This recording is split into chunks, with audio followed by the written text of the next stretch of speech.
स्वागत है आप सभी का हमारे YouTube channel computer facts RBL में यूपीएएसआई के कंप्यूटर की जो आपकी टेस्ट सीरीज़ चल रही थी उसमें से हमने टोटल आपके 4 सीरीज़ करवा दिए थे। उसमें से हमने टोटल 25 क्वेश्चंस करवाए थे। इसका मतलब है 25-25 के 4 सेट हमने पूरे वहाँ पे कंप्लीट करवा चुके थे। ये जो हमारी वीडियो होगी ये पार्ट 5 की वीडियो होगी। इसमें हम आपको यूपीएएसआई में जो इंपॉर्टेंट क्वेश्चंस हैं उसकी मॉक टेस्ट लेके आए हैं। तो चलिए स्टार्ट करते हैं वीडियो को। तो सबसे पहले हमारा क्वेश्चंस है कि क्वेश्चंस कह क्या रहा है, देखिएगा कि एमएस पावर पॉइंट में किस मेनू मध्य में स्लाइड सॉर्टर विकल्प शामिल होते हैं। आपको बताना है कि ये किसका क्वेश्चंस है, एमएस पावर पॉइंट का क्वेश्चंस है। तो इसका जो राइट आंसर हो जाएगा वो ऑप्शंस हो जाएगा व्यू। जितने भी आपके क्या होते हैं, व्यूज होते हैं, स्लाइड सॉर्टर होते हैं, वो आपके व्यू मेनू पे पाए जाते हैं। किस मेनू में? व्यू मेनू में पाए जाते हैं। अगला क्वेश्चन हमारा है और देख सकते हैं ये क्वेश्चन कहां से आया हुआ है। फार्मूला C3 + C4 + C5 को C7 सेल से E7 सेल में कॉपी किया गया है। जब सेल सेक्टर E7 में सेल होगा तो फार्मूला बार क्या प्रदर्शित करेगा। देखिए यहाँ पे कॉपी करने का जो फार्मूला बताया जा रहा है तो ये आपका एक्सेल का, अगर किसी भी उसमें फार्मूला या C1 C4 C5 का के बारे में अगर बताया जा रहा है तो वहाँ पे आपका एक्सेल का क्वेश्चंस होगा। तो इसका राइट जो आंसर हो जाएगा वो ऑप्शंस नंबर क्या हो जाएगा, ए हो जाएगा। ऑप्शंस नंबर इसमें बताएगा कि E3 E4 और E5 यहाँ पे बताने वाला है। इसका right answer options number A हो जाएगा। अगला क्वेश्चन देखते हैं। तो अगला क्वेश्चन कह रहा है कि माइक्रोसॉफ्ट वर्ड, देखिए एक क्वेश्चन आपको पावर पॉइंट में मिला, दूसरा क्वेश्चन आपको मिला था किससे, एक्सेल से, और तीसरा क्वेश्चन आपके वर्ड से मिल गया। वर्ड में आपका हाइफेनेशन विकल्प के अंतर्गत उपलब्ध होता है। तो ये जो आपका ऑप्शंस होता है वो किस में पाया जाता है, तो आपको बताना है किस में पाया जाता है, आप बताइएगा। तो बिल्कुल सही है, आपका राइट आंसर है कि आपने बताया कि पेज लेआउट। तो ये जो आपका हाइफेनेशन होता है वो आपका पेज लेआउट में होता है। अगला क्वेश्चन है कि इथरनेट के एक डेटा फ्रेम में गंतव्य पते का आकार कितना होता है। तो आपको बताना है कि कितना होता है। आपके पास केवल 5 सेकंड ये रहे।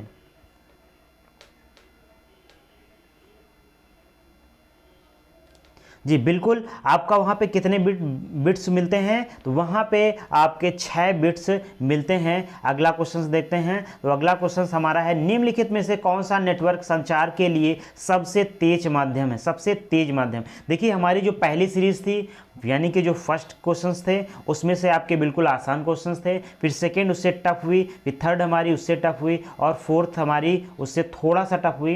तो आपको ये देखना है कि ये जो आपके क्वेश्चंस हैं इसी लेवल में हम आपको आसान लेवल से टफ लेवल तक सारे क्वेश्चंस करवाने की कोशिश कर रहे हैं। और यहाँ पे आपको ये नहीं होना, डिमोटिवेट नहीं होना है कि यहाँ पे क्वेश्चंस आपको थोड़ा सा कम समझ में आ रहे हैं। तो यहाँ पे एक लैंग्वेज का भी इफेक्ट है, यहाँ पे शुद्ध हिंदी में लिखा हुआ है। अब इसके बाद हम आपको जो भी क्वेश्चंस करवाने वाले हैं वो बिल्कुल आसान, मतलब बिल्कुल जो है आपको वहाँ पे जो लैंग्वेज होगी वो बिल्कुल आसान लैंग्वेज में होगी। यहाँ पे आपको कोई समस्या नहीं होने वाली है। वहाँ पे इंग्लिश लैंग्वेज भी आपकी ऐड होगी। चलिए हम देखते हैं क्वेश्चंस में। तो क्वेश्चंस कह रहा है कि नेटवर्क संचार के लिए सबसे तेज जो है माध्यम कौन सा होता है। तो जब सबसे तेज माध्यम होता है, हमने आपको सारी केबल पढ़ाई थी, कोएक्सियल केबल भी पढ़ाई है, ट्विस्टेड पेयर केबल भी बताया है और फाइबर ऑप्टिक केबल भी बताया है। तो जो आपका 30 नंबर है उसका राइट आंसर हो जाएगा फाइबर ऑप्टिक केबल। कौन सी?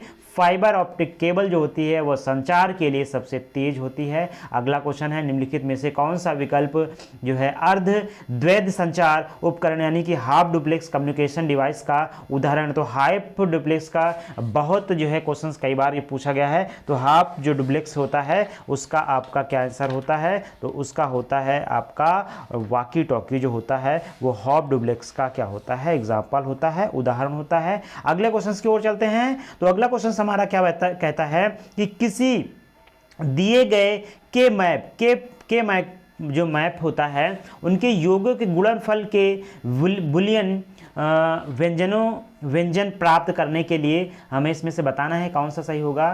तो आपका जो पहला है, सभी उपस्थित एस को सम्मिलित करना चाहिए और परिणामी व्यंजन को कंप्लीमेंट करना चाहिए। तो पहला आपका क्वेश्चन हो गया। उसके बाद पहला तो बिल्कुल आपका सही नहीं होगा। सभी उपस्थित जीरो एस को सम्मिलित करना चाहिए और परिणामी व्यंजन को जो है आपका कंप्लीमेंट करना चाहिए। तो इसका राइट आंसर ऑप्शन नंबर क्या हो जाएगा? बी हो जाएगा। अगला क्वेश्चन है जो है आपका पोटाश आपका, इसका मतलब ये हेक्साडेसिमल की बात करें। अब हिंदी में थोड़ा सा आप समझिएगा, आप यहाँ पे हेक्साडेसिमल समझिएगा। हेक्साडेसिमल संख्या आपकी जो संख्या दी हुई है का जो है 15वां पूरक क्या होगा? 15वां पूरक पूछे, कौन सा पूरक पूछे है?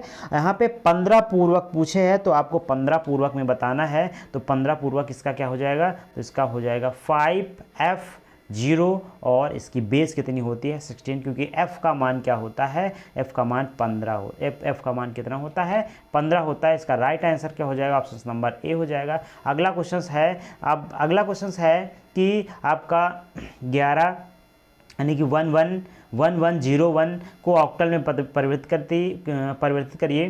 तो ऑक्टल में परिवर्तित करने के लिए आपको कुछ नहीं करना होगा, केवल आपको यहाँ पे क्या लिख लेना होगा? यहाँ पे आपको ऑक्टल नंबर लिख लेना होगा। और अगर आप इसको किस में परिवर्तित करते हो? अगर आप इसको ऑक्टल में परिवर्तित करते हो तो 3 के पेयर बना लेने हैं। यहाँ से कितने के पेयर बना लेने हैं? 3 के पेयर बना लेने हैं। आपको दिख रहा होगा कि इसका 3 का पेयर बन गया है, और यहाँ पे देखा होगा कि यहाँ पे आपके 3 के पेयर नहीं बन रहे थे, इसलिए हमने यहाँ पे 0 बढ़ा लिया। अब देखेंगे कि जो आपका 1 और 0 की जो बाइनरी होती है वो कितनी होती है? 2 होती है। और 1 की बाइनरी कितनी होती है? तो 3 होती है। तो इसका राइट आंसर कितना हो जाएगा? 3 इसका राइट आंसर हो जाएगा। आप देखिएगा इसमें राइट आंसर क्या है? ऑप्शन नंबर ए है। अगला क्वेश्चन देखते हैं। तो अगला क्वेश्चन हमारा है कि द्विआधारी, जिसको हम क्या बोलते हैं? द्विआधारी बाइनरी संख्या है में बाईं ओर से बिट को कहा जाता है। तो क्या कहा जाता है? तो इसको कहा जाता है आपका सबसे महत्वपूर्ण बिट कहा जाता है। अगला क्वेश्चन देखते हैं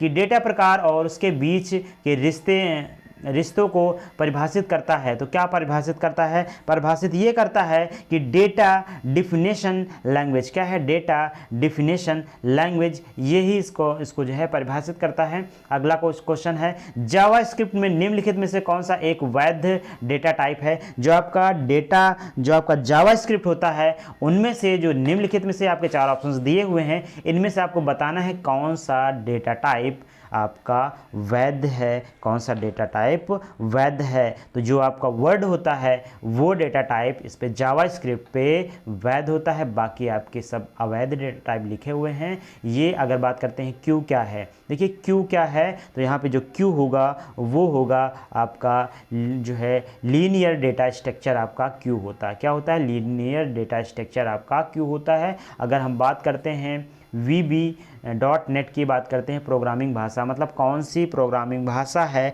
इसके बारे में बताना है। तो ये आपकी कौन सी प्रोग्रामिंग है? ऑप्शन नंबर बी इसका राइट आंसर हो जाएगा। अगला क्वेश्चन है, तो अगला क्वेश्चन हमारा है फ्लो ऑफ कंट्रोल के लिए किस चिन्ह का प्रयोग किया जाता है? फ्लो चार्ट, देखिए आप यहाँ पे ये क्लियर है कि आपके फ्लो चार्ट से क्वेश्चंस यहाँ पे बन रहे हैं। आप पांचों सेट में देखे होंगे कि यहाँ से क्वेश्चंस बन रहे हैं। तो जो आपकी तीर होती है, जो क्या होती है? तीर होती है, ये चिन्ह का हम फ्लो जो है ऑफ कंट्रोल के लिए हम प्रयोग करते हैं। अगला क्वेश्चन देखते हैं। अगला क्वेश्चन हमारा है, एक रिलेशनल डेटाबेस मॉडल में निम्नलिखित में से विकल्पों में से कौन सा वर्णन करता है कि क्वेरी करने के लिए डेटा को जोड़ तोड़ कैसे की जा सकती है? जोड़ तोड़ कैसे की जाती है? तो 41 क्वेश्चन नंबर में आंसर क्या हो जाएगा? आपका हो जाएगा ऑपरेशन क्या हो जाएगा? राइट आंसर हो जाएगा। अगला क्वेश्चन देखते हैं, ऑपरेटिंग सिस्टम या कंपाइलर के संदर्भ में आपका जो RTL का पूर्ण रूप क्या होता है? RTL का पूर्ण रूप क्या होता है? तो इसका पूर्ण रूप होता है आपका रन टाइम लाइब्रेरी। क्या होता है? रन टाइम लाइब्रेरी, इसका राइट आंसर होता है। अगला क्वेश्चन देखते हैं। तो अगला क्वेश्चन हमारा है, बूटिंग एक टर्म है जो आपका प्रदर्शित करने के लिए प्रयोग किया जाता है। देखिए बूटिंग क्या होती है? तो बूटिंग क्या होती है? एक कंप्यूटर के स्टार्ट होने की प्रक्रिया को हम बूटिंग बोलते हैं। और बूटिंग दो प्रकार की होती है, एक होती है वार्म बूटिंग और एक होती है कोल्ड बूटिंग। वार्म बूटिंग वो बूटिंग होती है जब आपका कंप्यूटर चलते चलते रिस्टार्ट कर दिया जाए तो वो आपका क्या होता है, वार्म बूटिंग होती है। और कंप्यूटर आपका नॉर्मल रूप से स्टार्ट होता है तो वो आपकी कोल्ड बूटिंग होती है। तो 43 नंबर में जो आपका राइट आंसर हो जाएगा वो यहाँ पे आप देख सकते हैं कि इसका loading of the OS programs from the disk to memory. जब आपका प्रोग्राम लोड करता है ऑपरेटिंग सिस्टम डिस्क से तब वो आपका क्या कहलाता है, बूटिंग कहलाता है। और हमने बता दिया कि जब आपका कंप्यूटर क्या होता है, स्टार्ट होता है तो स्टार्ट होने की प्रक्रिया को हम बूटिंग कहते हैं। अगर अगले क्वेश्चंस की ओर देखते हैं तो यहाँ पे ऑपरेटिंग सिस्टम से क्वेश्चंस है। ऑपरेटिंग सिस्टम एक प्रकार का है तो बिल्कुल सही, एक आपका सिस्टम सॉफ्टवेयर है क्या, ऑपरेटिंग सिस्टम। अगला क्वेश्चन देखते हैं कि वह डॉट डॉट डॉट उस समय के बीच जहां पढ़ने लिखने के आदेश को स्मृति दिया जाता है, मतलब मेमोरी दिया जाता है, और उस समय जब अगले निर्देश को स्मृति जारी की जाती है तो इसे कहते हैं, तो इसे हम क्या कहते हैं, तो इसे कहते हैं हम प्रवेश समय। क्या बोलते हैं, प्रवेश समय इसको बोलते हैं। अगला क्वेश्चन हमारा है, अगला क्वेश्चन क्या कह रहा है कि निम्नलिखित में से कौन सा मॉनिटर का प्रकार नहीं है। तो आपका जो TFT होता है वो मॉनिटर का प्रकार होता है, LCD मॉनिटर होता है, और CRT जो CRT है वो भी आपका मॉनिटर का प्रकार होता है। लेकिन HDMI आपका क्या होता है, ये HDMI जो होता है ये आपका मॉनिटर का प्रकार नहीं होता है। इसलिए यहाँ पे राइट आंसर आपका क्या हो जाएगा, तो आपका option number B is right answer हो जाएगा। चलिए अगले क्वेश्चन पे देखते हैं। तो अगला क्वेश्चन है माउस का क्लिक लॉक गुण क्या है। माउस का जो क्लिक लॉक गुण है उसको हम कैसे संदर्भित करते हैं, कैसे आपको बताते हैं। तो यहाँ पे आप देखिएगा इनमें से कोई नहीं पहले से दिया है तो कोई मतलब इसका है नहीं, हमें ऑप्शंस को पहले पढ़ने होंगे। आइटमों को क्लिक करने से रोकने की अनुमति देता है तो बिल्कुल नहीं। लॉक, यहाँ पे लॉक का मतलब ये ना समझिएगा कि ऑप्शंस को क्लिक करने से रोकता है। अगला देखते हैं आइटमों के पासवर्ड सेट करने की अनुमति देता है तो बिल्कुल इसका गलत आंसर ये भी है। तो आगे देखते हैं कि आगे सही हो सकता है क्या। माउस बटन को दबाए बिना खींचे की अनुमति देता है, बिल्कुल राइट। माउस बटन को दबाए बिना खींचने की अनुमति देता है। इसका आपका जो क्लिकिंग लॉक होता है, क्लिकिंग लॉक को कर देते हैं तो माउस बटन को दबाए बिना हम क्या कर सकते हैं, खींचने की हमें ये क्या देता है, अनुमति देता है। तो इसलिए इसका option number D is right answer हो जाएगा। चलिए अगले क्वेश्चन की ओर देखते हैं। तो अगला क्वेश्चन हमारा क्या है, तो अगला क्वेश्चन कह रहा है कि वैक्यूम ट्यूब को किस पीढ़ी द्वारा इस्तेमाल किया गया था। तो हमने बताया था जब आपको जनरेशन पढ़ाई थी फर्स्ट वीडियो में, तो वहां पे बताया था कि पहली पीढ़ी में कौन सी टेक्नोलॉजी थी, दूसरी में कौन थी। चलिए एक बार फिर से रिपीट कर देते हैं।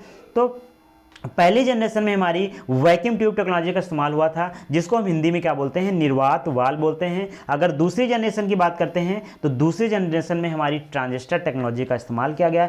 तीसरी जनरेशन में हम बात करते हैं तो तीसरी जनरेशन में IC आ गई, और चौथी में हमारी आ गई माइक्रो प्रोसेसर जिसको हम बोलते हैं VLSI। अब यहाँ से ये क्लियर है कि आपका फर्स्ट जनरेशन वैक्यूम ट्यूब पर आधारित था। किस पे आधारित था, वैक्यूम ट्यूब पर आधारित था, जिसको हम हिंदी में निर्वात वाल्व के नाम से भी जानते हैं। हमारा जो अगला क्वेश्चन है, निम्नलिखित में से CPU का वह घटक कौन सा है सिस्टम को सीधे एग्जीक्यूट करने के लिए या करने देने के लिए जिम्मेदार होता है। जो सिस्टम में CPU होता है वो आपका बताना है इसमें कौन सा इसका राइट आंसर होगा।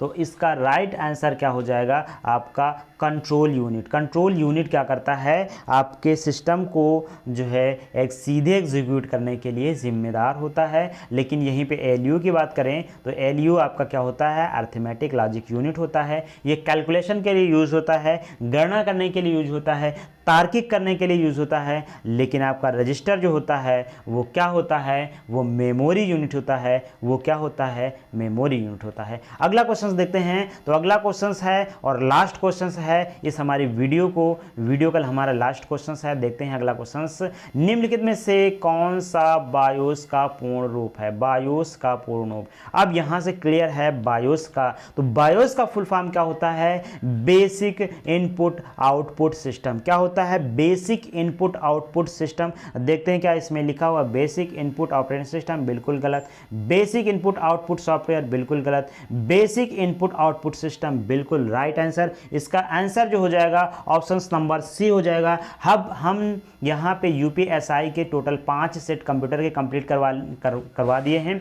अब आपका इसके बाद सेट आने वाला है, अब आपके हिंदी के 5 सेट यहाँ पे सॉल्व करवाने वाले हैं। उसके बाद जीके के 5 सेट हम टोटल करेंगे क्या कि पहले सभी सब्जेक्ट के 5-5 पेपर सेट सॉल्व करवा देंगे, और जैसे ही 5 पेपर सॉल्व हो जाते हैं आपके पास, आपको पता भी चल गया होगा कि आपका जो एग्ज़ाम है वो आपका दिसंबर में नहीं होगा, वो आपका दिसंबर में नहीं होगा, क्योंकि आपके यूपीएसआई के जो एग्ज़ाम हैं वो आपके नवंबर के लास्ट वीक यानी कि दिसंबर में होने वाले हैं। तो आपका जो एग्ज़ाम होगा वो दिसंबर में। अब बिल्कुल आपके पास समय बचा हुआ है, इसका मतलब समय आपको मिल गया है। आप इसी समय का पूरा जो है इस्तेमाल करिए, सही से प्रयोग करिए। Thank you for watching. मिलते हैं आपको नेक्स्ट वीडियो में। अगर हमारी वीडियो आपको समझ में आई और पसंद आई तो लाइक किए बिना ना जाइएगा। Thank you for watching. मिलते हैं आपको नेक्स्ट वीडियो में।